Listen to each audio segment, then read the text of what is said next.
প্রিয় শিক্ষার্থীবৃন্দ, আসসালামু আলাইকুম। পিপিএমএসসি মাল্টিমিডিয়া ক্লাসে সবাইকে স্বাগতম জানাচ্ছি।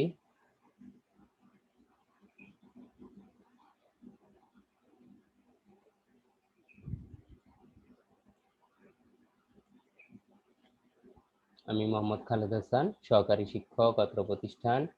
আজকে তোমাদের বিষয় বাংলাদেশ ও বিশ্ব পরিচয়। তোমরা দশম শ্রেণীর শিক্ষার্থীরা, বিজ্ঞান শাখার শিক্ষার্থীরা উপস্থিত হয়েছ। আজকে ত্রয়োদশ অধ্যায়ের প্রথম ক্লাস। সবাই আমাকে শুনতে পাচ্ছ? জি স্যার। জি স্যার। আমরা কিছু ছবি দেখতে পাচ্ছি।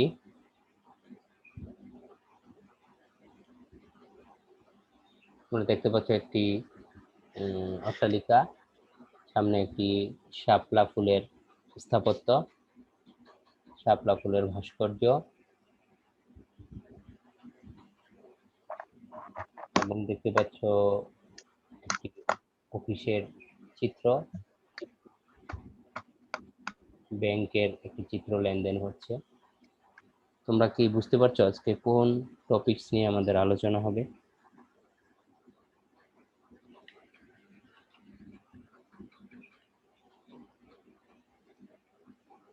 আমাদের আজকে শিরোনাম মূলত ব্যাংক, যদিও অধ্যায়ের শিরোনাম হচ্ছে বাংলাদেশ সরকারের অর্থ ও ব্যাংক ব্যবস্থা।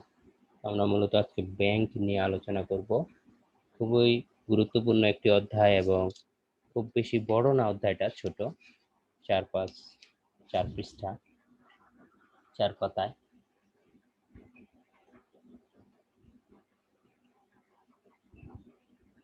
তোমরা মাত্র 12 জন এসেছো। স্যার, ব্যাংক, বাংলাদেশ ব্যাংক, হ্যাঁ, কেন্দ্রীয় ব্যাংক। না সেটাই আমি বলছিলাম, বলে দিয়েছি আমি। আজকে আমাদের শিরোনাম হচ্ছে বাংলাদেশ সরকারের অর্থ ব্যাংক ব্যবস্থা, আর ব্যাংকের বিষয়টা নিয়ে আমরা আলোচনা করব আজকে। বাংলাদেশ সরকারের অর্থ ও ব্যাংক ব্যবস্থা। কি শিখতে পারবে আজকে এই ক্লাসটা যদি করো? ব্যাংক ব্যবস্থা সম্পর্কে জানতে পারবে, বাংলাদেশ ব্যাংকের কার্যাবলী, বাণিজ্যিক ব্যাংকের কার্যাবলী, দারিদ্র্য বিমোচন ও আত্মকর্মসংস্থানে ব্যাংকের ভূমিকা বর্ণনা করতে পারবে। তো আমরা প্রথমে ব্যাংকের ধারণা চলে যাব, তার আগে একটু আলোচনা করি। বাংলাদেশের মানুষের এই যে অর্থ সম্পদের নিরাপত্তা বিধান, দেশ রক্ষা, প্রশাসন পরিচালনা, অর্থনৈতিক উন্নয়ন ও জনকল্যাণমূলক কাজে বাংলাদেশ সরকার রয়েছে গুরুত্বপূর্ণ ভূমিকা। কারণ আমরা জানি একটা দেশের চালিকা শক্তি হচ্ছে সরকার। সরকার এই ভূমিকা পালনে বিপুল পরিমাণ অর্থ ব্যয় করে। এই ব্যয় মেটাতে বাংলাদেশ সরকার কখনো কখনো করের হার বৃদ্ধি করে, নতুন ক্ষেত্রে কর আরোপ করে এবং কর বহির্ভূত আয়ের ব্যবস্থাও করে। এই যে ব্যবস্থাগুলো, এই ব্যবস্থাগুলো নিয়ে আমরা আজকে পড়ব। এই যে অর্থ ব্যবস্থা, ব্যাংক ব্যবস্থা বাংলাদেশ সরকারের বৃহত্তম দুটি ব্যবস্থাপনা। মূলত একটা দেশের অর্থনৈতিক কাঠামো এই দুইটা ব্যবস্থার উপর নির্ভরশীল। জনসাধারণ তাদের আয় বা অর্থ নিরাপদে সঞ্চয়ের জন্য ব্যাংকে জমা রাখে। এর জন্য কিছু আর্থিক প্রতিষ্ঠানও আছে আমাদের। এই বিষয়গুলো নিয়ে আজকে আমরা এই অধ্যায়ে দেখব। সরকারের আয়ের উৎস, ব্যয়ের খাত ও ব্যাংক ব্যবস্থাপনা। তো সর্বপ্রথম আমরা ব্যাংকের ধারণাটা দেখি।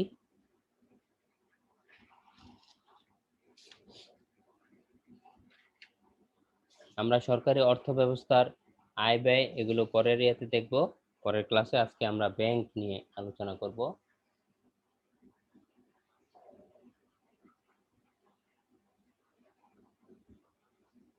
ব্যাংক হলো জনসাধারণের অর্থ গচ্ছিত রাখার ও গ্রহীতাদের বিভিন্ন মেয়াদী ঋণ প্রদানকারী প্রতিষ্ঠান। এটা তোমাদের বইয়ের হিসেবে আছে। ব্যাংক হলো জনসাধারণের অর্থ গচ্ছিত রাখে, মানে জমা রাখে, এবং জনগণকে বা ঋণ গ্রহীতাদের ঋণ প্রদান করে। এই ঋণ প্রদান করার প্রতিষ্ঠানকেই আমরা বলবো ব্যাংক। ব্যাংক জনগণের গচ্ছিত অর্থ উদ্যোক্তা উৎপাদনকারী ব্যবসায়ীদের ও ঋণ গ্রহীতাদের ঋণ হিসেবে প্রদান করে এবং ঋণের উপর সুদ আদায় করে। তার মানে জনগণের রাখা টাকাগুলোই তারা কি করে, তারা বিভিন্নভাবে ঋণ হিসাবে প্রদান করে এবং ঋণের উপর সুদ আদায় করে। এটাই হচ্ছে ব্যাংকের মুনাফা বা আয়। সঞ্চিত অর্থের উপর ব্যাংক যে সুদ দেয় তা ঋণ গ্রহীতাদের নিকট থেকে ব্যাংক যে সুদ নেয় তার চেয়ে কম। তার মানে আমরা যখন ব্যাংকে টাকা রাখি তার উপর একটা সার্ভিস চার্জ দিতে হয়, আবার এর পাশাপাশি তারা ওই ব্যক্তিকে বা প্রতিষ্ঠানকে কি দেয়, সুদ দেয়। আবার কেউ ঋণ নিলে তার উপরও ব্যাংককে সুদ দিতে হয়, ওই ব্যক্তি বা প্রতিষ্ঠান ব্যাংককে সুদ দেয়। তো এই দুই এর মধ্যে বেশি থাকে কোনটা? সঞ্চিত অর্থের উপর ব্যাংক যে সুদ দেয় তা ঋণ গ্রহীতাদের নিকট থেকে ব্যাংক যে সুদ নেয় তার চেয়ে কম। এই যে দুইটার পার্থক্য, সেটাই হচ্ছে ব্যাংকের মুনাফা। সুদের হারের পার্থক্য ব্যাংকের মুনাফা। তাহলে ব্যাংক এভাবেই আয় করে। তার মানে ব্যাংকের কোনো নিজস্ব এখানে কোনো উৎপাদন বা পণ্য এরকম কিছু নাই। তারা জনগণ থেকে টাকা নেয়, আবার জনগণকে টাকা নেয়, টাকা দেয়। এর মাঝখানে যেই পার্থক্যটা থাকে সুদের, সেটাই হচ্ছে ব্যাংকের আয়। ব্যাংকে এর জন্য ঋণের কারবারই বলা হয়।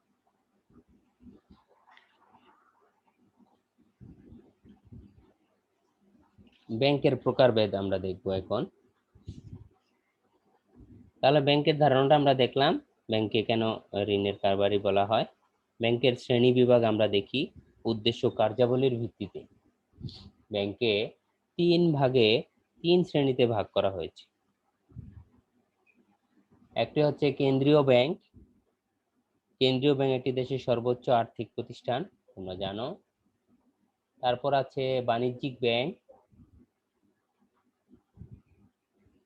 এবং বিশেষ আর্থিক প্রতিষ্ঠান। তাহলে ব্যাংক শ্রেণী বিভাগ বা প্রকারভেদ তিন ধরনের: কেন্দ্রীয় ব্যাংক, বাণিজ্যিক ব্যাংক, বিশেষ আর্থিক প্রতিষ্ঠান। তোমাদের কোনো প্রশ্ন থাকলে আমাকে সাথে সাথে করবে।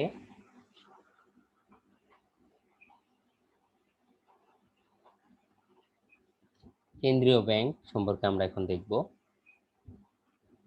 কেন্দ্রীয় ব্যাংক একটি দেশের সর্বোচ্চ আর্থিক প্রতিষ্ঠান। এরাই সব আর্থিক প্রতিষ্ঠান, অন্য আর্থিক প্রতিষ্ঠানগুলোকে তারা তাদের নির্দেশনা অনুযায়ী চলে।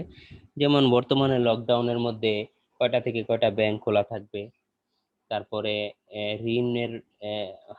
ঋণের সুদের হার কত তারা নির্ধারণ করবে অন্যান্য ব্যাংক, বাণিজ্যিক ব্যাংকগুলো, এবং কোন দিন খোলা রাখবে, কোন দিন বন্ধ রাখবে, এই সব নির্দেশনা কে দেয়? কেন্দ্রীয় ব্যাংক। তোমরা বলতে পারো বাংলাদেশের কেন্দ্রীয় ব্যাংকের নাম কি? Sir Bangladesh bank. Good, Bangladesh bank. তারা আর কি করে? এই ব্যাংক দেশের অর্থ বাজার, মুদ্রা ব্যবস্থা, অন্যান্য ব্যাংকগুলোকে তত্ত্বাবধান ও নিয়ন্ত্রণ করে। কাগজি মুদ্রা প্রচলন করে, আমরা যে টাকা বলি সেটার প্রচলন করে কেন্দ্রীয় ব্যাংক।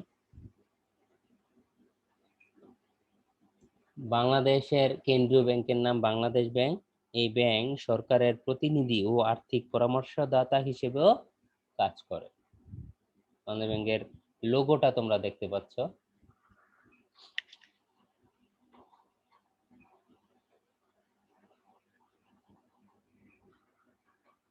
কেন্দ্রীয় ব্যাংকের কাজ কি আমরা একটু দেখি।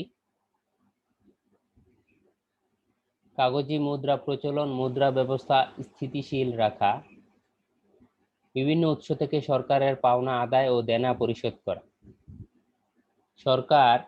সরকারের টাকা পয়সা সবাই ব্যাংকে থাকে এবং সরকার কারো কাছ থেকে টাকা পেলে এই ব্যাংক আদায় করে, এবং সরকারের থেকে কেউ যদি টাকা পায় এই ব্যাংক সেই ঋণ পরিশোধ করে। কেন্দ্রীয় ব্যাংক সকল ব্যাংকের ব্যাংক। যেমন এই কেন্দ্রীয় ব্যাংক সকল ব্যাংকের ব্যাংক, এই কথাটা কে বুঝিয়ে বলতে পারবে? ব্যাংকের আবার ব্যাংক হয় কিভাবে? কেউ বলতে পারবে বুঝিয়ে? স্যার অন্যান্য ব্যাংকের নির্দেশনা এই ব্যাংক থেকে যায় নাকি? আরো সহজভাবে চিন্তা করো। মাত্র 14 জন আছো? আমার তো খুবই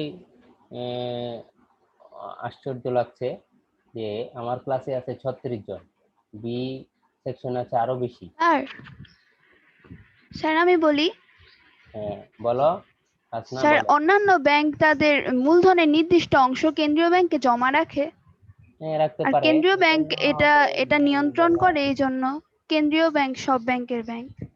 আরেকটু সহজভাবে আমি বলি, যেমন আমরা কাকে ব্যাংক বলি? আমরা ব্যাংক বলি কাকে, যেখানে আমরা টাকা রাখি, টাকা তুলি, তাই না? ওই ব্যাংকেরও আবার ব্যাংক আছে, ব্যাংক সেখান থেকে টাকা রাখে আবার টাকা তোলে, সিম্পল। এই জন্য এই ব্যাংকগুলো, যে অন্যান্য ব্যাংক আছে বাংলাদেশ ব্যাংক ছাড়া, সবাই এই বাংলাদেশ ব্যাংকে টাকা রাখে। তাদের টাকাগুলো কই রাখে?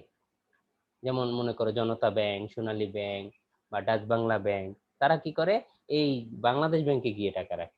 তাদের অনেক টাকা হয়ে গেলে তখন তো আর তাদের এখানে রাখাটা রিস্কি, তারা ওখানে রাখে। আবার যখন তাদের টাকা প্রয়োজন হয় সেখান থেকে টাকা তোলে। এই জন্য কেন্দ্রীয় ব্যাংকে বলা হয় সকল ব্যাংকের ব্যাংক। মানে আমরা আমাদের জন্য যেটা ব্যাংক, ব্যাংকের জন্য আবার কেন্দ্রীয় ব্যাংক সেটা ব্যাংক। অন্যান্য ব্যাংকের মূলধনের কিছু অংশ কেন্দ্রীয় ব্যাংক জামানত হিসেবে জমা রাখে, এটা তাদের কার্যাবলীর মধ্যে পড়ে। আর কেন্দ্রীয় ব্যাংক সকল ব্যাংকের ব্যাংক, এই কথার অর্থটা আশা করি বুঝতে পেরেছো। কারণ তারাও ওই কেন্দ্রীয় ব্যাংক থেকে অন্যান্য ব্যাংকগুলো টাকা রাখে এবং টাকা তোলে, গ্রহীতার মতো। আমরা যেমন বাণিজ্যিক ব্যাংক থেকে টাকা রাখি, বাণিজ্যিক ব্যাংক থেকে আবার টাকা উত্তোলন করি, ঠিক তেমনি তারাও কেন্দ্রীয় ব্যাংকে টাকা রাখে এবং টাকা উত্তোলন করে। ঋণ নিয়ন্ত্রণ করা কেন্দ্রীয় ব্যাংকের অন্যতম কাজ। কোন ব্যাংক কতটুকু ঋণ দিচ্ছে, কতটুকু বেশি দিচ্ছে কিনা, বা কেউ কম দিচ্ছে কিনা, ঋণের সুদ কত রাখছে, এগুলো নিয়ন্ত্রণ করে কেন্দ্রীয় ব্যাংক। তারপর বিভিন্ন ব্যাংকের পারস্পরিক দেনা পাওনার ক্লিয়ারিং হাউস বা নিকাশঘর হিসেবে কাজ করে। বিভিন্ন ব্যাংক, তারা অনেক সময় দেখবা তোমরা টাকা তুলতে গেলে ওই ব্যাংকে বলা হয় যে টাকা শেষ, বেশি টাকা তুলতে গেলে আপনি বসেন, আমরা টাকা এনে দিচ্ছি। তখন সে কি করে? অন্য ব্যাংক থেকে টাকা আনে, অন্য ব্যাংক থেকে টাকা এনে তারপর আবার গ্রাহককে দেয়। এই যে দেনা পাওনা, যে ক্লিয়ারিং হাউস, তখন এটা নিয়ে যে কোনো সমস্যা হয় তখন বাংলাদেশ ব্যাংক সেখানে হস্তক্ষেপ করে। মূল্যবান অলংকার, উপার্জিত বৈদেশিক মুদ্রা সংরক্ষণ করে কেন্দ্রীয় ব্যাংক এবং বিশ্ব ব্যাংকের প্রতিনিধি হিসেবে কাজ করে। বিশ্ব ব্যাংকের বাংলাদেশের প্রতিনিধি হিসেবে এই কেন্দ্রীয় ব্যাংক কাজ করে, বাংলাদেশ ব্যাংক। এগুলো হচ্ছে এই মূলত কেন্দ্রীয় ব্যাংকের কার্যাবলী। আরো অন্যান্য কার্যাবলী আছে যেগুলো তোমরা বইয়ে দেখতে পাবে, ওগুলো করে। বিনিময় হার, আবার কেন্দ্রীয় ব্যাংক অন্যান্য দেশের সাথে যে মুদ্রার নির্দিষ্ট বিনিময় হার, সেটা ঠিক নির্ধারণ করে। যে রুপি, ওই দেশের রুপি আমাদের দেশে কত টাকা হবে, ওই দেশের ডলার, ইউরো কত টাকা হবে, বাংলাদেশি টাকা, এগুলো নির্ধারণ করে। এবার দেখবো আমরা দ্বিতীয় প্রকার, বাণিজ্যিক ব্যাংক। বাণিজ্যিক ব্যাংকগুলো বাণিজ্যিক লাভের আশায় স্বল্প মেয়াদী ঋণ প্রদান করে থাকে। বাংলাদেশে বহু বাণিজ্যিক ব্যাংক আছে। তাহলে বাণিজ্যিক উদ্দেশ্যে বা বাণিজ্যিক লাভের উদ্দেশ্যে যে প্রতিষ্ঠান কাজ করে, আর্থিক বাণিজ্যিক লেনদেনের মাধ্যমে যে স্বল্প মেয়াদী ঋণ প্রদান করে থাকে, তাকে বাণিজ্যিক ব্যাংক বলে, অথবা টাকা রাখে, এভাবে তোমরা বলতে পারো। বাংলাদেশে বহু বাণিজ্যিক ব্যাংক রয়েছে, যেমন সোনালী ব্যাংক, অগ্রণী ব্যাংক, তারপরে আছে Pubali bank, national bank, city bank, ইসলামী ব্যাংক, এখন অনেক ব্যাংক হয়েছে। বাংলাদেশে অনেক বাণিজ্যিক ব্যাংক আছে, সোনালী ব্যাংক, অগ্রণী ব্যাংক, তার পূবালী ব্যাংক, তোমরা লোগো গুলো দেখতে পাচ্ছ, জনতা ব্যাংক, অনেক বাণিজ্যিক ব্যাংক।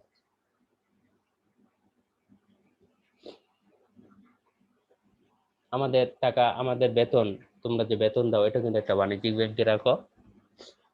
সেটার নাম কি? Jamuna. Sir Jamuna Bank. Jamuna Bank, এটাও একটা বাণিজ্যিক ব্যাংক। এখন আমরা বাণিজ্যিক ব্যাংকের কাজগুলো একটু দেখি সংক্ষেপে। জনগণের কাছ থেকে 3 ধরনের আমানত গ্রহণ করে বাণিজ্যিক ব্যাংক: চলতি আমানত, সঞ্চয়ী আমানত, স্থায়ী আমানত। ঠিক আছে? চলতি আমানত, সঞ্চয়ী আমানত, স্থায়ী আমানত। চলতি আমানতের গচ্ছিত অর্থ যে কোনো সময় তোলা যায়, কোনো নির্দিষ্ট সীমারেখা নেই। তুমি যে প্রতিদিন খোলা থাকা অবস্থায় প্রতিদিন যতবার ইচ্ছে তোলা যায়, এটা হচ্ছে চলতি, ইংরেজি বলে কারেন্ট অ্যাকাউন্ট, চলতি। এই আমানতের জন্য ব্যাংক আমানতকারীকে কোনো সুদ প্রদান করে না। তারপর সঞ্চয়ী আমানত, এটা হচ্ছে সপ্তাহে 1 বা 2 বার অর্থ উত্তোলন করা যায়। এজন্য ব্যাংক আমানতকারীকে অল্প সুদ প্রদান করে, যেটা সেভিংস অ্যাকাউন্ট বলি আমরা। আরেকটা হচ্ছে স্থায়ী আমানত, এটা একটা নির্দিষ্ট সময় পার হওয়ার পর, যেমন 3 মাস, 6 মাস, 1 বছর এরকম সময় থাকে, তারপরে তোলা যায়। এটার জন্য উচ্চ হারে সুদ প্রদান করে ব্যাংক গ্রাহককে। এই 3 ধরনের আমানত গ্রহণ করে বাণিজ্যিক ব্যাংক। সম্পত্তি বন্ধক রেখে অথবা শর্ত সাপেক্ষে ঋণ প্রদান করে। তুমি কোনো জমির দলিল, কোনো অ্যাসেট, তার কাগজপত্র রেখে তুমি ঋণ নিতে পারবে। বিনিময়ের মাধ্যম সৃষ্টি করা বাণিজ্যিক ব্যাংকের অন্যতম কাজ। বিনিময়ের মাধ্যম সৃষ্টি করা বাণিজ্যিক ব্যাংকের অন্যতম কাজ। এটার মানে কি?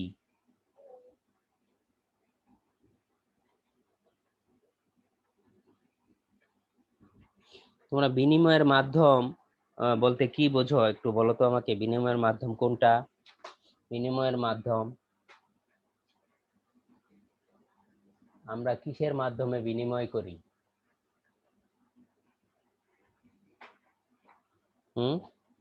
স্যার টাকা, চেক।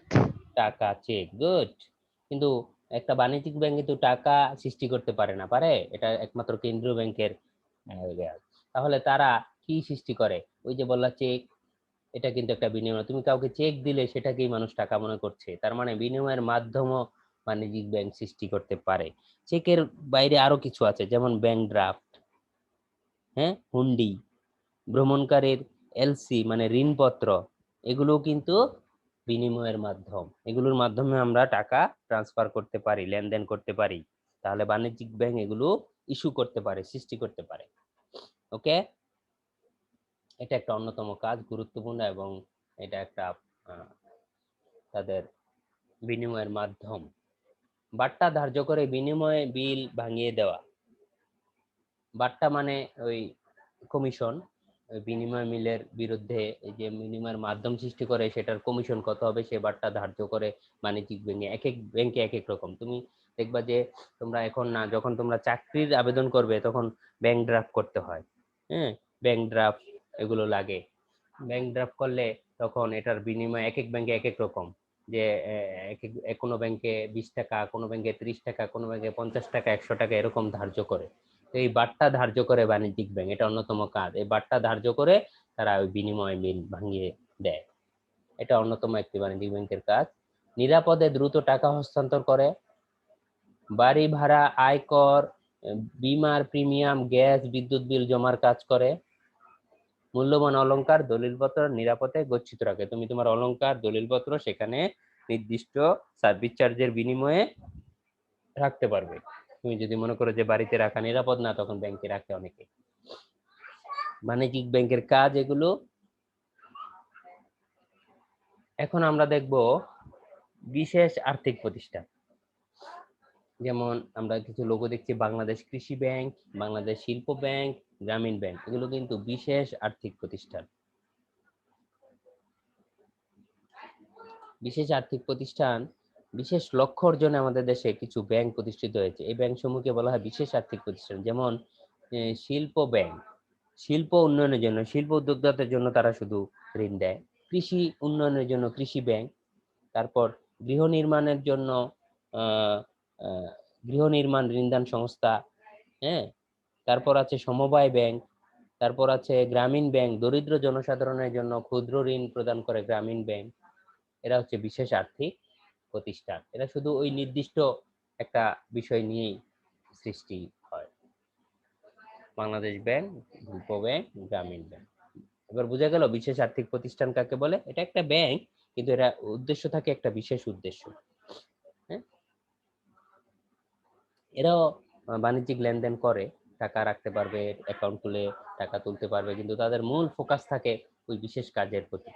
দারিদ্র বিমোচন, স্ব-আত্ম কর্মসংস্থানে বিনা জামানতে স্বল্প সুদে ঋণ বিতরণ করেন এইসব প্রতিষ্ঠানগুলি। যেমন কোনো কৃষক কৃষি ব্যাংক থেকে স্বল্প সুদে কোনো জামানত ছাড়াই সে ঋণ নিতে পারবে। শিল্প ব্যাংক থেকে কোনো শিল্প উদ্যোক্তা ব্যাংক নিতে পারবে, বা শিল্প মালিকরা। গ্রামীণ ব্যাংক থেকে যে কেউ ক্ষুদ্র ঋণ নিতে পারবে। তারপর কৃষি ব্যাংক, দারিদ্র বিমাতনে বিভিন্ন ব্যাংকের ভূমিকা আমরা এখন দেখব। কৃষি ব্যাংক কৃষি উৎপাদনে বৃদ্ধির জন্য কৃষকদের স্বল্প, মধ্যম, দীর্ঘমেয়াদী ঋণ প্রদান করে। হালের গরু, কৃষি যন্ত্রপাতি, মৎস্য, হাঁস মুরগি পালন, ফুলের ও ফলের চাষ, কুটির শিল্পের জন্য ঋণ প্রদান করে। আর গ্রামীণ ব্যাংক একটি ব্যতিক্রমধর্মী ব্যাংক, ভূমিহীন, যাদের কোনো ভূমি নাই এরকম নারী পুরুষদের জন্য বিনা জামানতে স্বল্প সুদে ঋণ প্রদান করে প্রতিষ্ঠান। গ্রামীণ মহাজনদের শোষণ থেকে দরিদ্র জনগোষ্ঠীকে রক্ষা করার জন্য এই প্রতিষ্ঠানের যাত্রা। মহাজনরা কি করতো? মানুষকে দলিল বা অন্য কিছুর বিনিময়ে টাকা দিত এবং পরবর্তীতে ঋণ শোধ করতে না পারলে দলিল রেখে দিত, জমি হস্তগত করে নিত। তাদের থেকে বাঁচার জন্য গ্রামীণ ব্যাংক, কিন্তু এগুলো নিয়ে অনেক বিতর্ক আছে, এগুলো আমরা অন্যদিন আলোচনা করব। তারা অনেক সময় গ্রহীতাদের সাথে বিভিন্ন ধরনের বিতর্কের সৃষ্টি হয়। তাদের ব্যাংকগুলো, গ্রামীণ ব্যাংক, ব্র্যাক ব্যাংক, যারা এই মাইক্রো ক্রেডিট নিয়ে কাজ করে। তারপর কৃষি ব্যাংক ছাড়াও আছে সোনালী ব্যাংক, জনতা ব্যাংক, রূপালী, অগ্রণী। এগুলো কি করে? এগুলো কৃষি দারিদ্র্য লক্ষ্যমাত্রা 25% বরাদ্দ রাখে তারাও, কারণ আমরা একটি কৃষি ভিত্তিক দেশ, আমাদের অন্যতম অর্থনৈতিক খাত হচ্ছে কৃষি খাত। এই কারণে সব ব্যাংকগুলোই কৃষি বা দারিদ্র্যের জন্য একটি বরাদ্দ রাখে।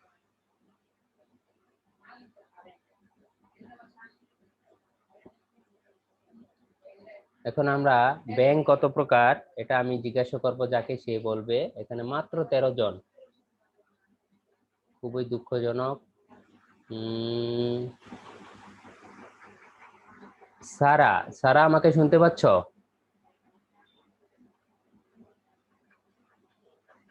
সারা, সায়েন্স এ।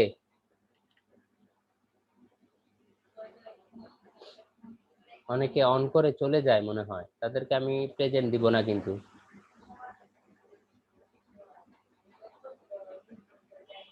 আচ্ছা,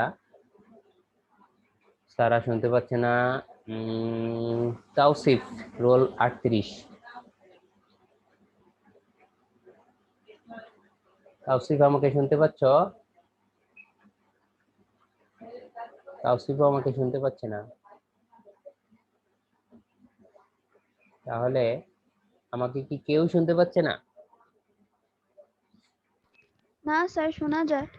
তাহলে এই যে এরা কথা বলছে না কেন, এদেরকে আমি কিন্তু অ্যাবসেন্ট দিয়ে দিব। তাওসিফ, সারা, এদেরকে অ্যাবসেন্ট দিয়ে দিব। ইরফান, ইরফান আমাকে শুনতে পাচ্ছ? জি স্যার, পাচ্ছি স্যার। তুমি বলো ব্যাংক কত প্রকার?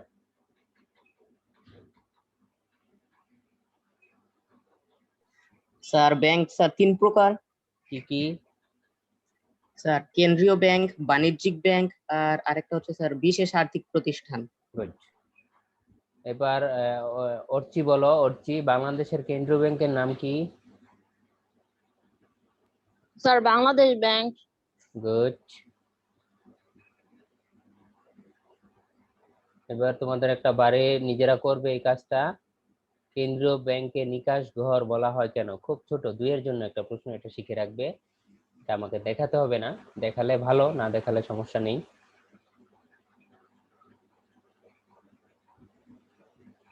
তারপর আরেকটা কাজ দিচ্ছি, বাণিজ্যিক ব্যাংক কাজগুলোর একটা তালিকা, তোমরা এটা শিখে রাখবে পয়েন্ট হিসেবে। এখানে বর্ণনা আকারে, প্যারা আকারে দেয়া আছে ব্যাংকের কার্যাবলীগুলো, বাণিজ্যিক ব্যাংকের কাজ, কেন্দ্রীয় ব্যাংকের কাজ, এগুলো কিন্তু আসে, এগুলা পয়েন্ট করে শিখবে তোমরা, আমি যেভাবে পড়ালাম। বাড়ির কাজটা তোমরা লিখে নাও। দারিদ্র বিমোচনে ব্যাংকের ভূমিকা, এটা বর্ণনা করবে, খুবই গুরুত্বপূর্ণ একটা প্রশ্ন। দারিদ্র বিমোচনে বা কর্মসংস্থানে বিভিন্ন ব্যাংক কি ভূমিকা রাখে? প্রত্যেকটা ব্যাংকে আলাদা আলাদা করে তোমাদের শেষের পৃষ্ঠায় আছে। কৃষি ব্যাংক বা গ্রামীণ ব্যাংক বা অন্যান্য ব্যাংকও কি করে সেটা সহ তোমরা একটা উত্তর তৈরি করবে এবং এটা আপলোড করে দিবা। তো সবাইকে ধন্যবাদ জানিয়ে আমি শেষ করছি। আল্লাহ হাফেজ।